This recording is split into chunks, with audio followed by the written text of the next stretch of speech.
पदाची जबाबदारी पक्षाने मला दिलेली आहे. त्याची वाटचाल कशी काय असते? सर्वप्रथम मी आमचे प्रदेश अध्यक्ष श्री हर्षवर्धन सपकाळ साहेबांचा मी इथे आभार करू इच्छितो.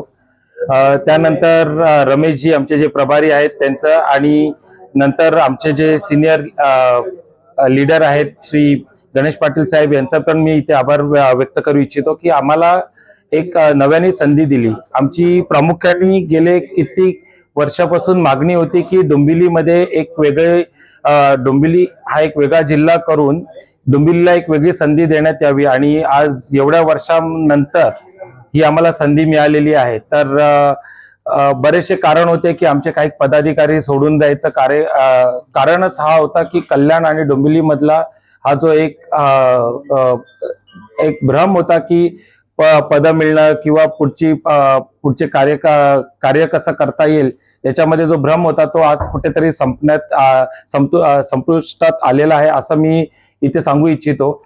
आणि सांगायचं झालं तर पक्षाने जी संधी दिली, आज एक तरुण रक्ताला संधी दिलेली आहे, तर नक्कीच आम्ही पब्लिकचे प्रश्न जी कल्याण डोंबिवली महापालिकेमध्ये एवढ्या वर्षांमध्ये भ्रष्टाचार झालेला आहे त्याला वाचा फोडायचा आम्ही प्रयत्न करून कल्याण डोंबिवलीकरांचं इथे नक्कीच आम्ही आवाज इथे उठवण्याचा आमच्या माध्यमातून, मग तो डोंबिवली शहर असो का कल्याण शहर असो, या दोघांच्या माध्यमातून आम्ही तो उठवण्याचा प्रयत्न करू.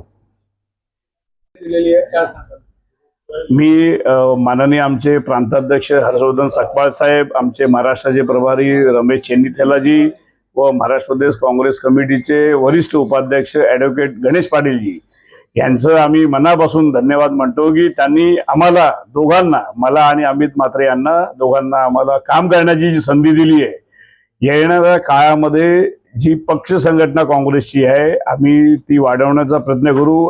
आमच्याकडे येणाऱ्या काळामध्ये जे युथ आहे आणि कल्याण डोंबिवली महानगरपालिकेचे जे काही नागरिकांचे प्रश्न असतील त्याच्यावर काँग्रेस पक्ष आवाज उठवेल. तुमच्या रूपाने काँग्रेस पक्षाने एका उत्तर भारतीय चेहऱ्याला संधी दिलेली आहे, याकडे बघा, काँग्रेस पक्ष हा सर्व धर्म समभाव हा मानणारा पक्ष आहे.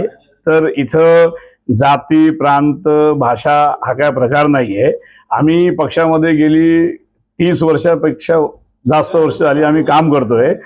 पक्षांनी आज आम्ही NSY युथ काँग्रेस प्रदेशवर जनरल सेक्रेटरी म्हणून आपण काम केलेलं, पक्षांनी संधी दिली तर आपण येणाऱ्या काळामध्ये या जे आम्हाला जी जबाबदारी दिलेली आहे पक्ष संघटना वाढवणं, काँग्रेस पक्ष इथं बळकट करणं व इथले जे नागरिकांचे जे प्रश्न आहेत त्याला आम्ही व्यवस्थित सॉल्व्ह करून देणं ही आमची जबाबदारी आहे. गेल्या अनेक वर्षांपासून पाहिलं तर काँग्रेसमध्ये गटागटाचं राजकारण पाहायला मिळतं. नुकत्याच निवडणुका झाल्या, दोन्ही नगरसेवकांमध्ये देखील जुंपल्याचं पाहायला मिळालं होतं. या सगळ्याकडे एक आव्हान असणं तुमच्याकडे कसं पाहता?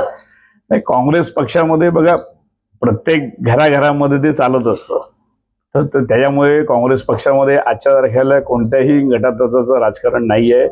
काँग्रेस पक्ष हा एकच गट आहे आणि आमचे सर्व नेता आमचे जननायक श्री राहुल गांधीजी आहेत.